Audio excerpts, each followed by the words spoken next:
Bismillah, alhamdulillah, wassalatu wassalamu ala rasulullah. Patepang di dinten ieu dinten Jumat. Insyaallah Jumat barokah dina kaping genep Februari 2026. Masih dina surat Toha ayat ke 30 genepna. A'udzubillahi minasyaitonirrajim. Bismillahirrahmanirrahim. Qala ngadawu Allah Subhanahu wa taala. Qad autita sanyana nyata geus diijabah geus dinugrahakeun ka Kangjeng Nabi Musa su'laka naon anu dipinta naon anu disuhunkeun ku Kangjeng Nabi Musa ka Allah. Ya Musa, hai Musa nyata Robi srohli sadri teh hayong ulah cade supaya capetang nyarios sareng kaumna Nabi Musa. Kalau diijabah alhamdulillah damang sapada hari ta Kangjeng Nabi Musa henteu cadel deui. Saterusna walaqad mananna jeung sanyana nyata mananna tos dipaparin kanikmatan atawa nugraha alaika ka anjeun Musa marrotan uhro dina waktu atawa dina tempat ukhro anu sajen. Contohna naon?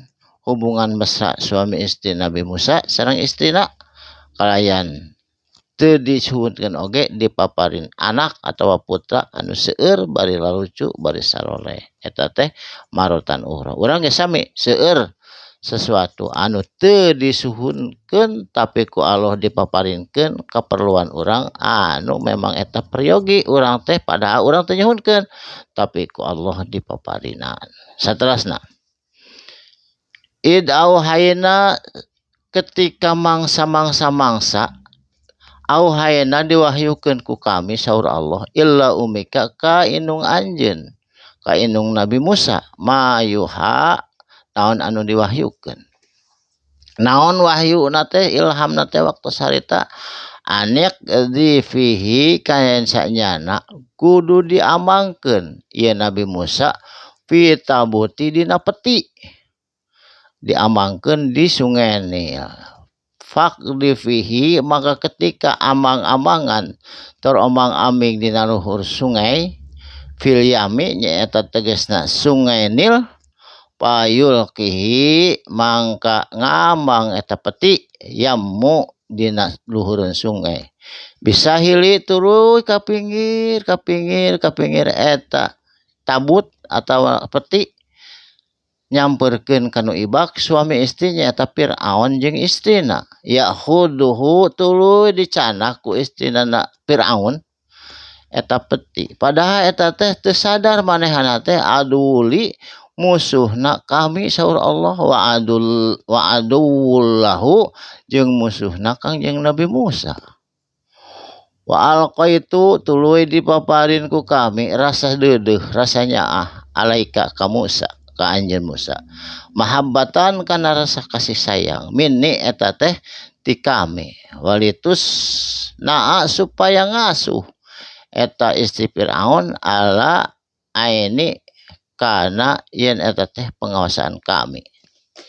Saterusna itamsi kudu inget anjeun samangsa-mangsa aya nu leumpang anjeun tuka nyaeta dulur anjeun anu istri dulur Nabi Musa nyaeta lanceuk Nabi Musa anu namina Maryam tapi sanes ibuna Kangjeng Nabi Isa ieu mah Maryam deui watakulu maka nyarios itu Maryam nyaeta dulurna Nabi Musa hal adulukum ka Firaun naha anjeun hoyong dipaparin terang anu bakal ngasuh ala mayak fuluhu kana yen saha anu bakal miara ieu bayi sabab teu mungkin dipiara ku nyalira kedah aya nu ngasuh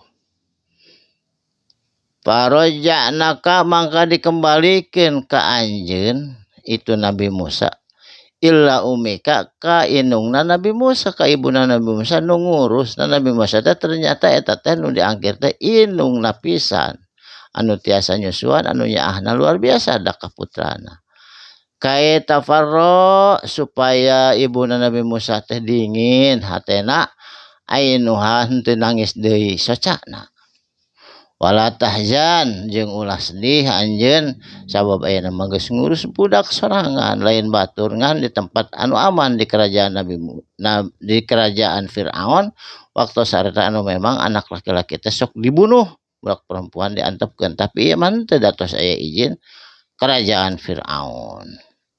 Saterasna saatosna ageng itu Nabi Musa fakotalta maka ngabunuh itu Nabi Musa kanu keur parasea nyaeta kaum Gipti jeung Bani Israel ditinju ku Nabi Musa kaum Gipti nafsaka kana hiji jiwa langsung maot sapada harita.